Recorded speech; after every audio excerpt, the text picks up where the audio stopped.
Muito bom dia, igreja. Que a graça, a misericórdia, a paz do Senhor esteja sobre você, sobre a sua casa.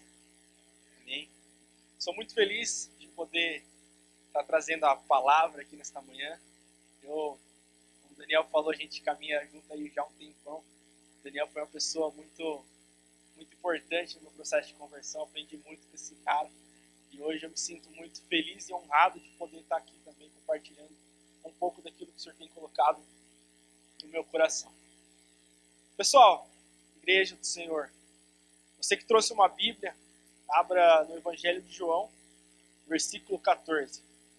A gente vai ler do 14 ao 26.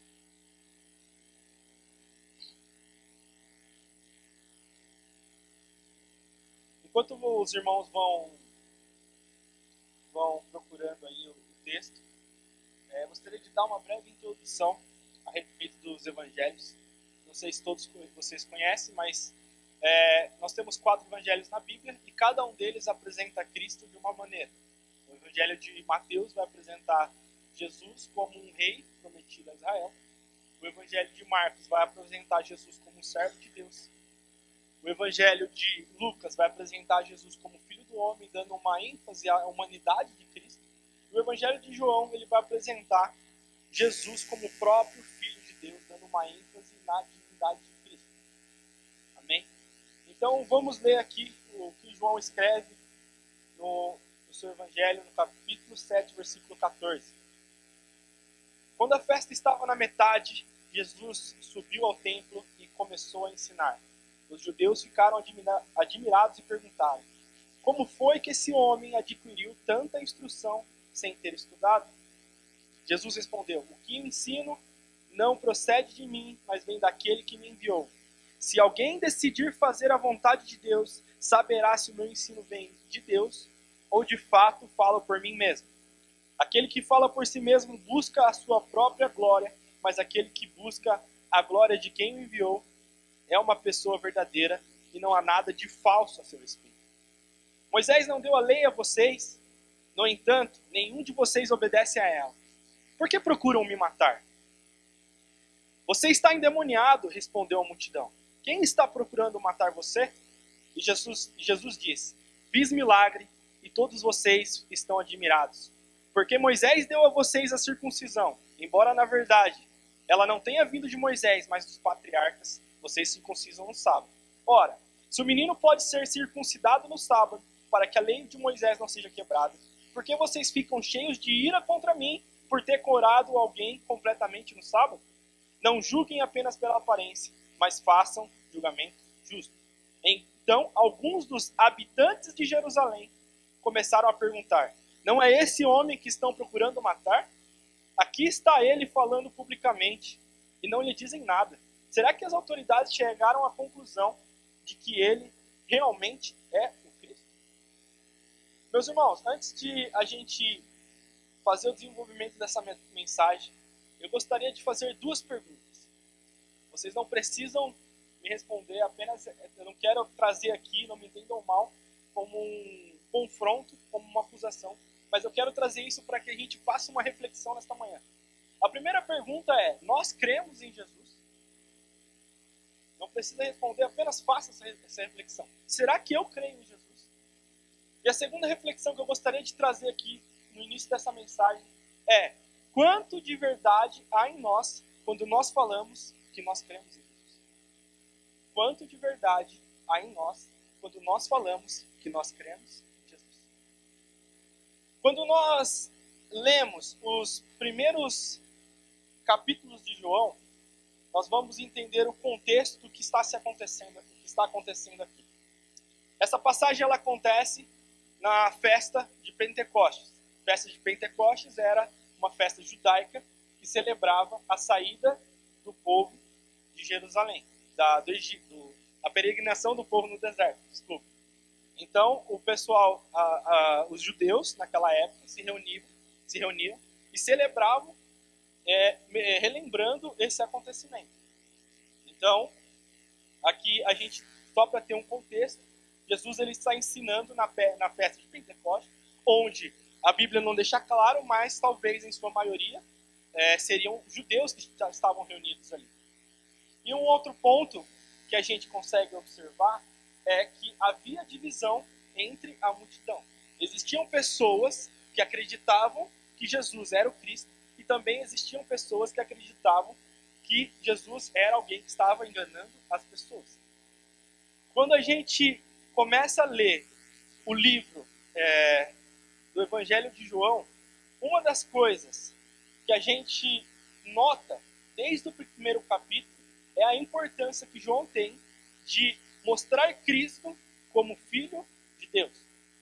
Ele começa lá no capítulo 1 falando, no princípio era o Verbo estava com Deus, dando essa interpretação, explicando para nós que Cristo faz parte da Trindade, que ele estava com o Pai desde o início de todas as coisas.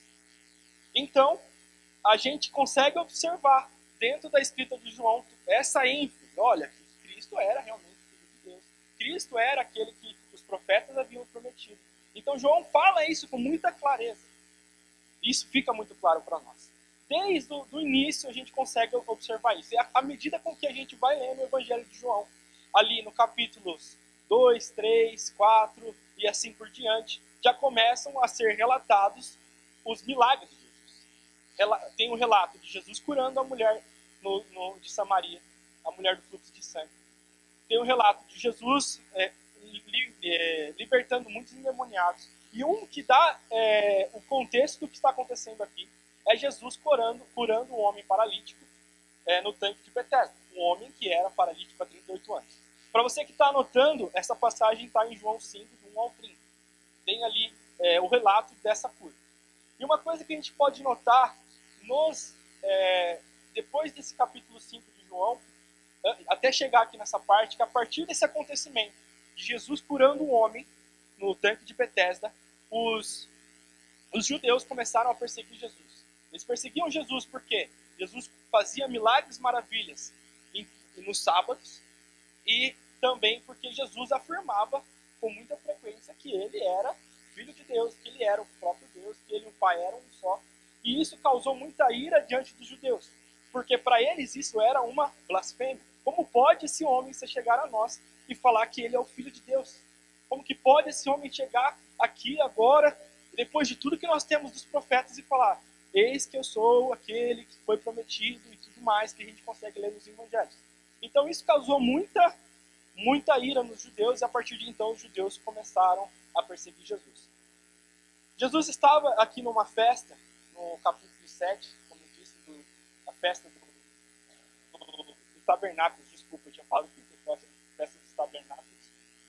E então a sua maioria era judeus.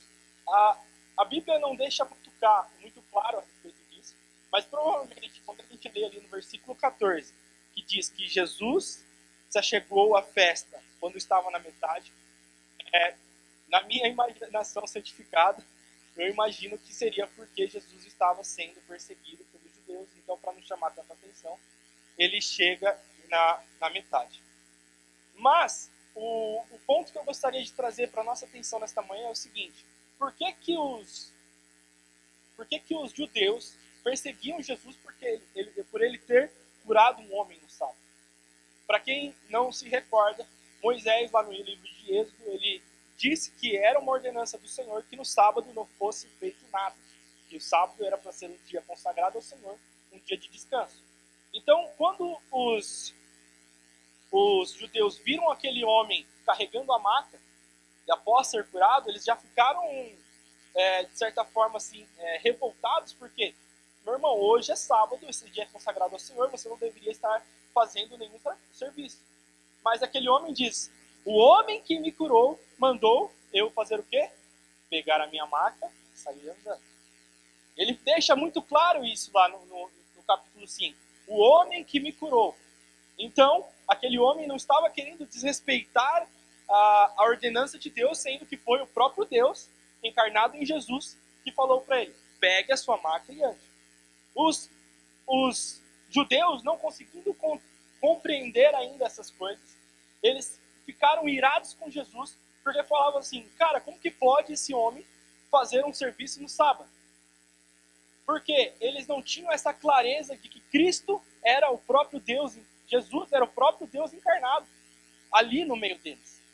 E eles ficavam revoltados por isso, porque tudo isso que Cristo fazia, para eles era uma imensa blasfêmia. Mas eles estavam cegos, porque ali entre eles estava realmente o próprio Deus andando entre eles. Eu, meus irmãos, por muito tempo durante o meu estudo da Bíblia, eu ficava indignado quando eu li os evangelhos. Eu falava assim, gente, como que pode um povo caminhando com o próprio Cristo, vendo todos aqueles milagres e maravilhas, não acreditar que Jesus estava no meio deles? Eu confesso para os irmãos que por muitas vezes, eu criei para mim a ilusão de que, para mim, hoje, pode ser mais fácil acreditar em Jesus, porque eu tenho a Bíblia completa. Mas uma coisa que eu me esquecia, daí depois, estudando um pouquinho mais, o Espírito Santo veio e trouxe iluminação na minha mente, é de que Jesus não veio para pessoas estranhas. Jesus veio para aqueles que estavam esperando. Por quê? O próprio João fala no capítulo 1 que ele veio para os seus, mas os seus o rejeitaram. Ele veio para as pessoas que estavam esperando ele. Então, meus irmãos, aqui a gente começa a entender um pouquinho de por que Jesus confronta tanto aqueles homens com tanta frequência, falando: homens de pequena fé, por que vocês ainda não creem? Hipócritas, raça de víboras. Por quê? Eles estavam falando com a maioria dos judeus, pessoas que teoricamente deviam estar esperando por ele, porque tinham os livros de Moisés, tinham os livros dos profetas e tinham uma série de promessas que era para o povo judeu. Quando a gente lê aqui no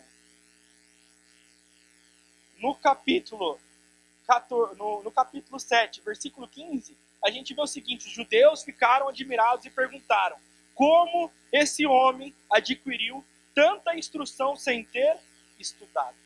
Aqui mostra pra gente o tamanho e incredulidade daquele povo, que meio com tantas promessas, eles tinham essa dúvida, porque achavam que Jesus era apenas um homem sábio.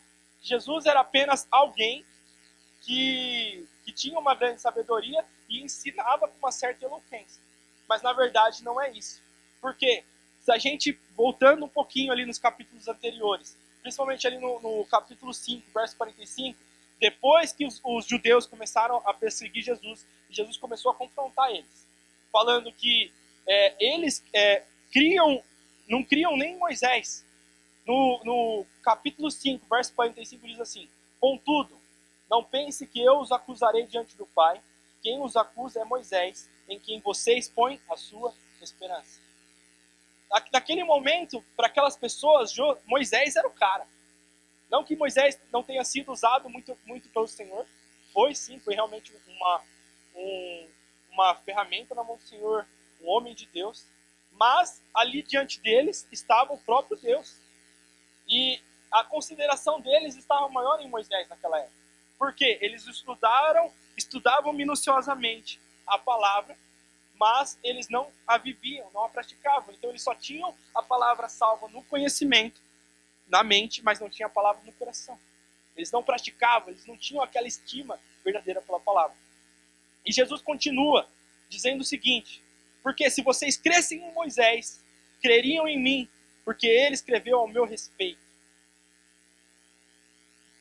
Jesus, quando a gente olha para a Bíblia inteira, ele está sendo apresentado para nós.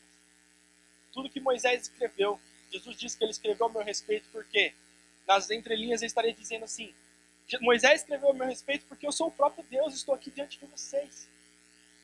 Vocês não conseguem ver, Moisés escreveu ao meu respeito e eu estou aqui. Hoje eu sou o próprio Cristo, estou aqui no meio de vocês.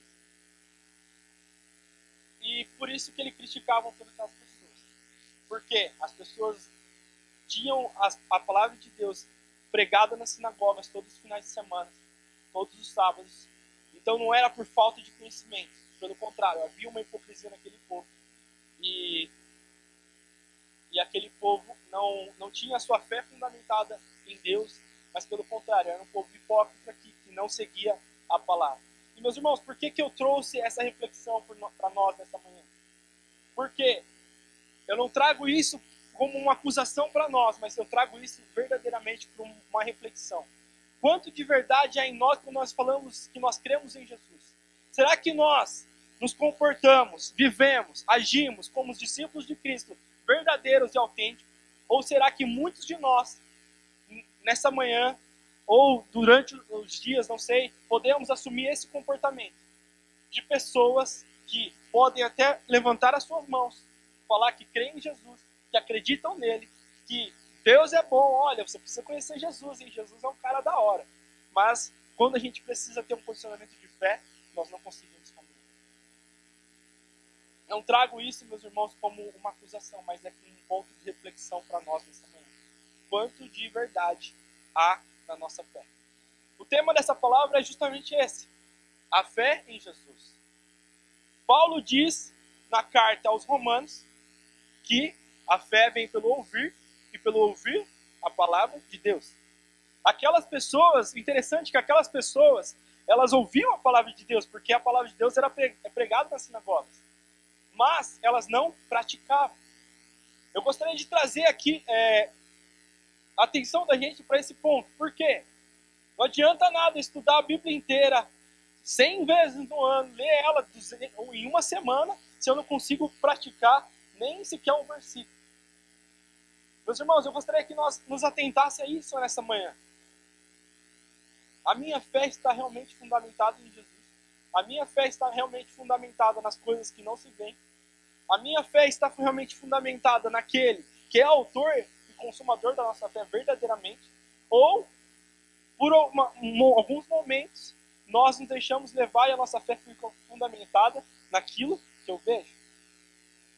Mesmo eu falando, mesmo eu cantando aqui, não pelo que vejo, mas pelo que creio, será que realmente eu estou vivendo pelo que eu creio e não pelo que eu estou vendo? Será que mesmo com uma circunstância ruim, mesmo tudo dando errado, mesmo às vezes eu doente, mesmo eu triste, será que realmente eu consigo continuar acreditando no Senhor, porque realmente a minha fé está fundamentada naquilo que eu creio? Ou as circunstâncias, elas abalam a minha fé? Ou as circunstâncias, ela tira a minha atenção naquilo que é invisível, daquilo que é real, pois o mundo espiritual é mais real do que tudo que nós podemos ver, e passa a ser focada nas coisas que eu posso ver. Em João 7,14, nós vemos que as pessoas ficavam admiradas com a sabedoria de Cristo. Hoje, quando a gente conversa com muitas pessoas que não acreditam em Jesus, por exemplo, talvez no fato de Jesus ser realmente filho de Deus, o maior argumento que elas trazem com mais frequência é esse: pô, cara, você olha Jesus, ele foi um homem sensacional. Você olha Jesus, ele foi um cara muito bom, que caráter maravilhoso. Cara, você olha para ele, ele é realmente um exemplo a ser seguido. Mas você falar que Deus estava nele, você está forçando a barra. Você está forçando a barra. A gente vê muito isso. E isso é algo que vem desde aquela época. As pessoas, mesmo presenciando muitas maravilhas, acreditavam que Jesus era apenas um cara da hora. Que Jesus, Estela, era apenas um cara... Pô, mano, Jesus é um cara... Que cara inteligente, velho. Pô, que caráter admirável. Cara, eu preciso ser igual a Jesus. Mas quando na verdade ele era o próprio Deus encarnado. Ele era o próprio Deus encarnado. E aquelas pessoas não conseguiam ver. Por quê? Mesmo com todo aquele conhecimento da palavra, mesmo os próprios fariseus, sendo doutores da lei, não conseguiam ver que em Cristo, em Jesus, estava o Cristo, o Filho de Deus. E muitas das vezes, para nós, a gente podemos cometer esse mesmo erro, de talvez até dizermos que realmente acreditamos em Jesus, mas na verdade a gente talvez pode, no fundo do nosso coração, ter aquele sentimento assim: pô, mano, será que é mesmo? E a minha atenção, a intenção de chamar a nossa atenção para esse ponto é justamente esse, para trazer a nós essa reflexão. Para quê? Para que nós possamos nos tornar, dia após dia, discípulos verdadeiros do Senhor. Porque esse é o chamado de Deus para a igreja. Ide e fazei discípulos de todas as nações. Ide e fazei discípulos no seu trabalho, na rua, não importa o lugar que a gente está. Só que, para nós fazermos discípulos de Jesus, nós também precisamos ser um discípulo do Senhor, um discípulo autêntico. E um discípulo autêntico do Senhor, ele não precisa ficar vendo milagre toda hora, porque ele já presenciou muitas coisas, e o que ele já viu é o suficiente. A gente vê aqui um contraste muito claro da divisão do povo, onde um grupo de pessoas acredita em Cristo e outro não. Um grupo de pessoas que era a multidão, mesmo vendo muitos milagres, maravilhas, coisas maravilhosas, cara, não conseguia nem explicar, ainda tinha dificuldade de acreditar em Cristo ou reconhecer que ele é filho de Deus. Agora nós vemos aqui Pedro, judeu também, tinha todo o entendimento do Messias, que o Messias haveria de vir. Apenas por uma palavra, jogue a rede ao mar. Ele foi lá e obedeceu, foi o suficiente para a fé dele estar realmente fundamentada no Senhor. Meus irmãos, nós como discípulos de Cristo, precisamos ter a nossa fé fundamentada naquilo que é invisível, nas coisas celestiais, em Cristo Jesus. Nós, como discípulos do Senhor, a nossa fé não pode estar fundamentada num governo falido.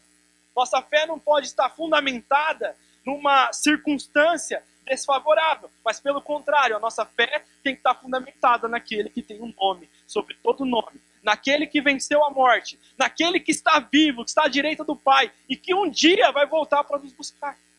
Amém?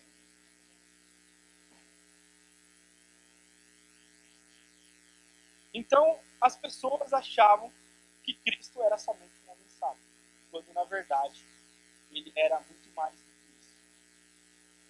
Meus irmãos, uma coisa que a gente observa que Jesus fazia com muita frequência era realmente confrontar aqueles homens, principalmente os doutores da lei, principalmente os fariseus, a respeito das coisas celestiais.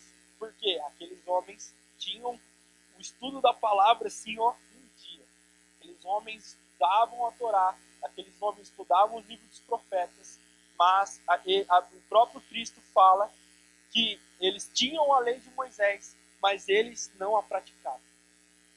Talvez o que a gente vê aqui com mais frequência é essa indignação de Jesus com a hipocrisia daquelas pessoas que queriam seguir o politicamente correto, queriam seguir as coisas nos seus, talvez assim, numa boa aparência, de acordo com que, vamos dizer assim, até a vírgula mais perfeita da lei de Moisés, mas na verdade eles erravam em muitas outras coisas. Eles acabavam colocando um peso de responsabilidade sobre as pessoas e, pelo contrário, eles estavam errando em muitas outras coisas. O próprio Jesus, no Sermão do Monte, descrito lá em Mateus, ele diz que para nós tirarmos primeiro a trave do nosso olho antes de tirar o cisco do olho do seu irmão. Porque aqueles homens, eles acusavam os outros de não estar seguindo a lei, mas muitos deles não faziam as mesmas coisas. Nós vemos Jesus criticando eles várias vezes.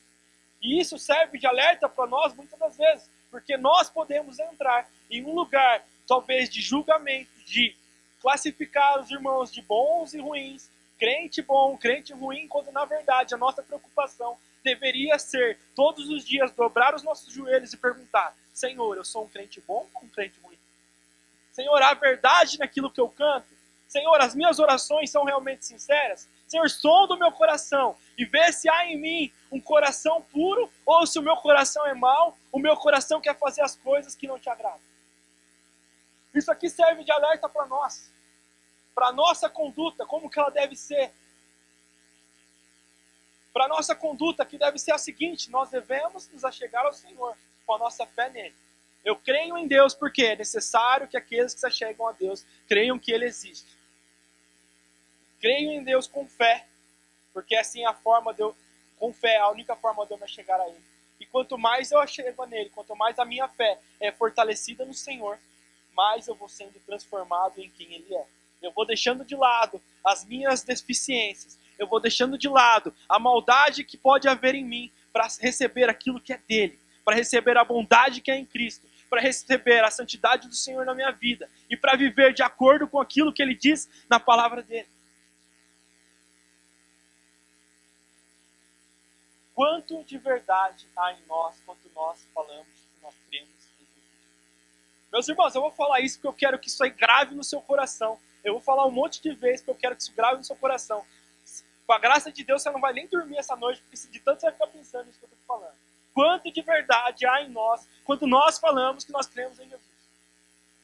Eu não falo isso para a gente vestir uma camiseta de um homem e uma mulher gospel e sair falando para todo mundo que eu vou na igreja no domingo, dou o dízimo da oferta e adoro ao Senhor Jesus. Não, eu falo isso para que isso fique matutando aqui na nossa mente, tire o nosso sono, para que isso realmente, com a graça do Senhor e o Espírito Santo agindo na nossa vida, a gente tenha uma vida transformada e realmente nos transformemos em discípulos do Senhor. Discípulos autênticos. Homens melhores, mulheres melhores, homens melhores, não somente no seu agir, mas realmente no coração, por inteiro, porque sobre eles está o Espírito do Senhor. Meus irmãos, nós precisamos chegar à medida do varão perfeito. O Deus Pai nos entregou uma medida de Jesus, né? Deus entregou uma medida para nós, e esse deve ser o nosso alvo todos os dias. Todas as manhãs nós precisamos levantar e falar, cara, eu preciso ser igual a Jesus. A minha fé realmente precisa ser fundamentada em Cristo. Eu preciso viver coisas maravilhosas com o Senhor. Mas não somente porque eu quero um milagre, mas porque o que o Senhor tem para mim é maior e melhor, assim como está escrito, que os pensamentos dele e o caminho dele são maiores e melhores do que os nossos. Todos os dias, as nossas manhãs, nós precisamos acordar com esse entendimento. Uma coisa que chama a atenção quando nós lemos aqui no versículo 21 e 23 do capítulo 7, é que diz o seguinte: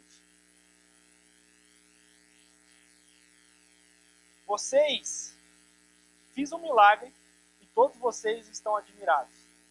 Moisés deu a vocês a circuncisão, embora na verdade não tenha vindo de Moisés, mas dos patriarcas. Vocês circuncidam no sábado. Ora, se um menino pode ser circuncidado no sábado para que a lei de Moisés não seja quebrada, por que vocês ficam tão cheios de ira contra mim por ter curado completamente um homem no sábado? Nós vemos aqui pessoas que o próprio Jesus fala, cara, vocês têm a lei de Moisés. Vocês viram tudo que Moisés falou. O sábado é consagrado a Deus. É uma ordenança que foi dita lá no livro de Êxodo. Agora, se para que tudo isso vocês fazem porque Moisés está falando o que tem que fazer, porque é uma ordenança de Deus, por que um homem não pode ser curado no sábado? Acredito eu, na minha imaginação santificada, que Cristo fez esse questionamento a eles por causa da dúvida que havia no coração deles a respeito da divindade de Cristo, de Jesus. Porque aqueles homens olhavam tanto para a lei, eles olhavam com tanto minuciosamente, com tanto apreço, que, cara, se Moisés falou é lei, amém, Moisés falou realmente era do Senhor. Mas eles não estavam conseguindo perceber os sinais que Deus estava dando, que ele estaria no meio deles. Quando você vai estudar a Bíblia, ou depois o Daniel me corrige se eu estiver errado, a gente percebe, a gente aprende que entre o último livro do Antigo Testamento, que se eu não me engano é Zacarias, Malaquias, o último livro do Antigo Testamento, Malaquias e Mateus, os acontecimentos de Mateus, se passaram parece que 400 anos. 400 anos, querendo ou não, é muito tempo para você passar para frente uma mensagem sem ter vamos dizer assim, sem um direcionamento de Deus. Mas uma coisa é que aqueles homens já tinham recebido muita coisa. Por mais que Deus tenha ficado 400 anos sem falar com o povo, por meio dos profetas, da forma que era feito antigamente, eles tinham uma promessa de que haveria de vir o Messias. E qual que deveria ser o comportamento daquele povo que tinha a promessa? Esperar a vinda do Messias. Uma coisa que pode até deixar a gente com uma certa dúvida é que a gente lê nos capítulos seguintes, no versículo 17, nós sabemos de onde esse homem é, versículo 27 do capítulo 7. Nós sabemos de onde esse homem é. Quando, porém, Cristo vier, ninguém saberá de onde ele é. Meus irmãos, aquelas pessoas já tinham Cristo manifesto na vida deles. Aquelas pessoas já tinham Cristo manifesto na vida deles. E eles estavam ainda esperando a vinda do Messias. Agora eu gostaria de trazer a seguinte reflexão. Quantas coisas o Senhor já te disse, quantas coisas o Senhor já prometeu para você, que talvez você não esteja mais perseverando em oração. A nossa fé tem que estar em Jesus. A palavra dele ficará a única que permanece para sempre. Eu gostaria de trazer essa reflexão. Quantas promessas o Senhor já trouxe para cada um de nós que nós estamos perseverando? Aqueles homens tinham uma promessa que Cristo ia vir e se passaram 400 anos desde a última, vamos dizer assim, atuação profética de Deus, mas eles ainda tinham a promessa de que haveria de vir o Messias. Eles tinham uma promessa, eles tinham não somente por mas por várias passagens. Isaías, muitas vezes, falava de Cristo. Moisés, muitas vezes, apontava para o Senhor. Eles tinham uma promessa. E eles deveriam permanecer naquela promessa, porque a palavra de Deus permanece. Se o Senhor falou, ele cumpre. Se o Senhor falou, ele prometeu alguma coisa, ele honra com a promessa dele. Porque ele não é filho do homem para que minta. E ele não se esquece de nada. Eu que esqueci. Preciso estudar mais, eu preciso vir mais discipular de quarta-feira. Ó, quem não sabe, pessoal, quarta-feira tem discipular. Então, retomando. O Senhor, ele honra com a sua promessa. E quantas promessas o Senhor já pode ter feito para nós e nós não perseveramos em oração? Você sabe o que Deus te prometeu. Você sabe as coisas que o Senhor já falou por você diretamente em oração, diretamente no teu espírito ou através de alguns irmãos. Agora a minha pergunta para você nesta manhã, uma pergunta para todos nós, até para mim mesmo, quantas das promessas que o Senhor já fez para nós ainda estamos perseverando em oração por elas? Senhor, eu ainda estou aqui crendo nessa promessa. Quantos de nós fizemos? Porque senão nós podemos cometer o mesmo erro dessas pessoas. Nós podemos cometer o mesmo erro dessas pessoas que tinham uma promessa que haveria de vir o Messias. Tinham uma promessa que haveria de vir alguém que iria reinar por todo sempre, mas elas estavam tendo a manifestação ali dessa promessa, o cumprimento dessas promessas, e elas não estavam bem. Muitas das vezes o Senhor prometeu coisas pra gente. Pode até estar acontecendo, mas nós não conseguimos ver. Por quê? Nós não estamos perseverando naquilo que o Senhor falou. A nossa fé pode não estar realmente fundamentada em Jesus. Porque se a nossa fé está fundamentada no Senhor, nós continuamos crendo independente das circunstâncias.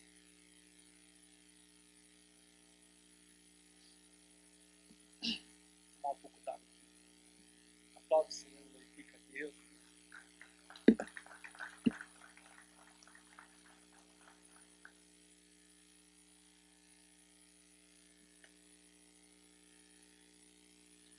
Então aquelas pessoas, nós olhamos ali no versículo 27, elas ainda não acreditavam em Jesus. Pelo menos uma parte delas. A gente vê isso com muita frequência. Vê pessoas que criam em Cristo com poucos sinais e pessoas que mesmo vivendo muitas coisas ainda não acreditavam no Senhor. E eles ainda não tinham essa clareza. Quando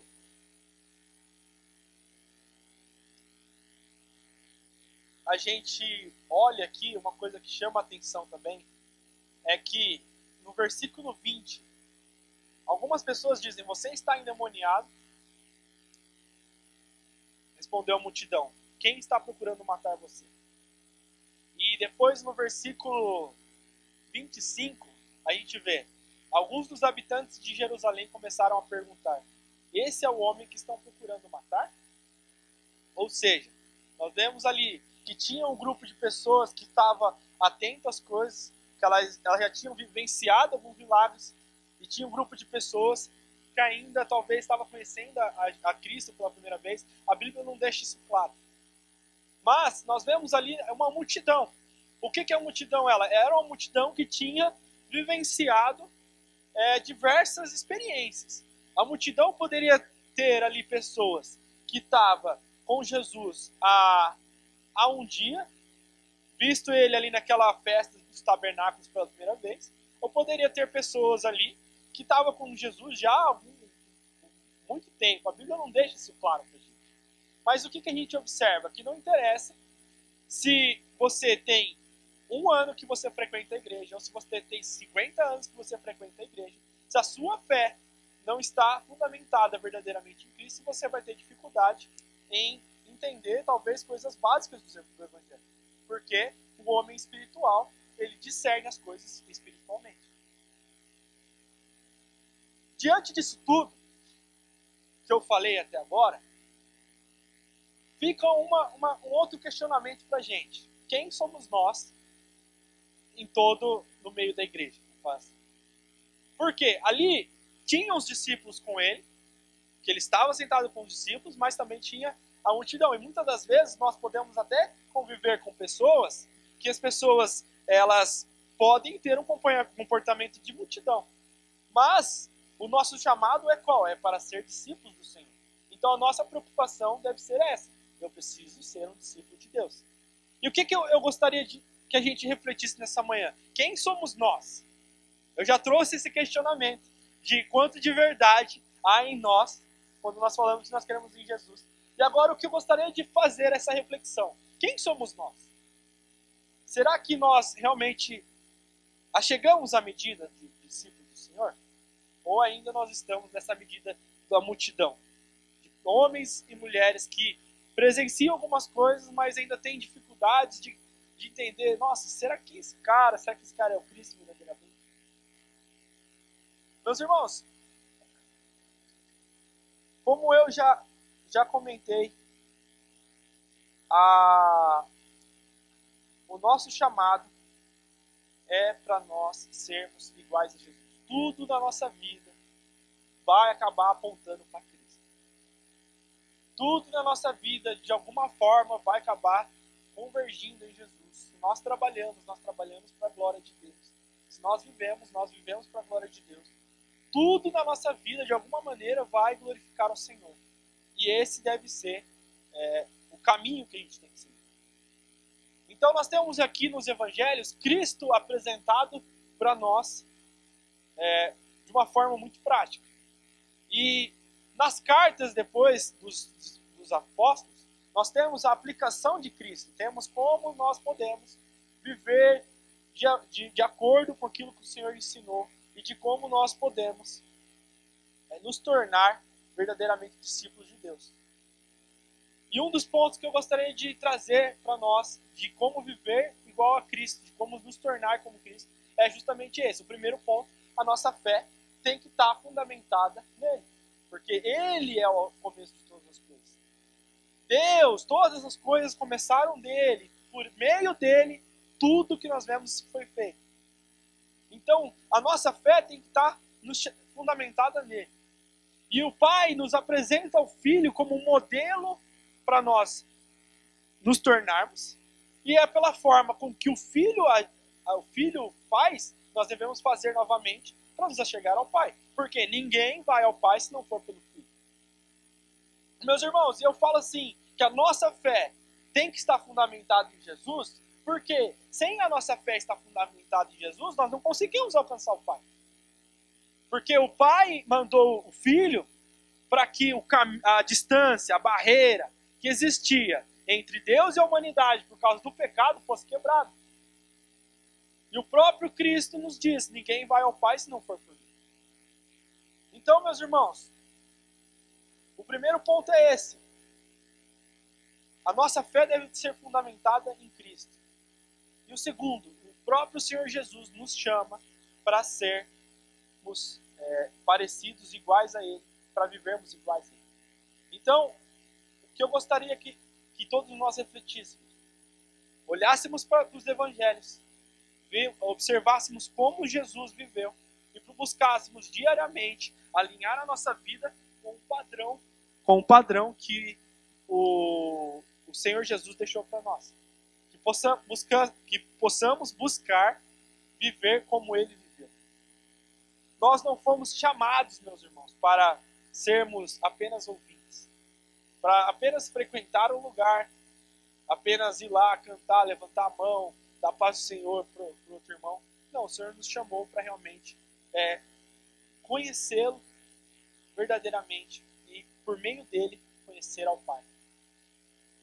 Como o pastor Daniel disse aqui no começo desse ano, faz parte aqui da nossa missão como igreja local, conhecer o Senhor e fazer conhecer. Eu gostaria de te incentivar por meio desta mensagem, com a graça do Senhor.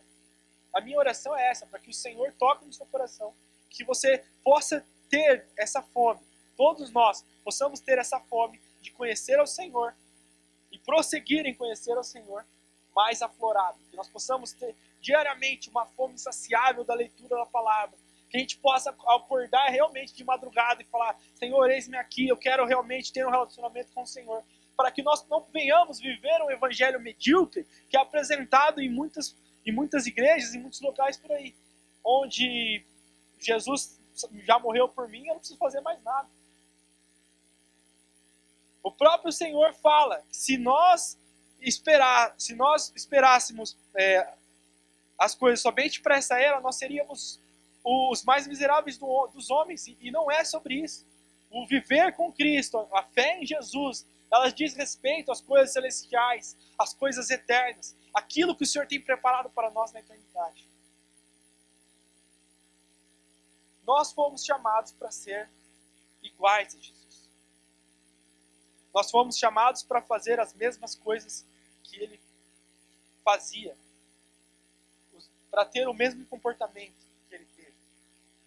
Jesus não morreu para apenas nos dar bens materiais, pelo contrário, Ele morreu por nós, para que nós possamos ter o acesso à presença do Pai novamente, a presença que foi privada da humanidade por causa do pecado. E hoje, como discípulos de Jesus, a nossa missão, uma vez que eu tenho a minha fé fundamentada nele, ela começa em conhecer ao Senhor, porque é somente conhecendo ao Senhor que nós nos achegamos ao Pai. E a partir do momento que eu conheço ao Senhor, eu consigo fazer Ele conhecido, porque dificilmente eu vou conseguir apresentar alguém, apresentar um amigo para outra pessoa se eu nem conheço essa pessoa que eu estou apresentando. Então tudo começa em conhecer ao Senhor e viver de acordo com o padrão que Ele deixou para nós.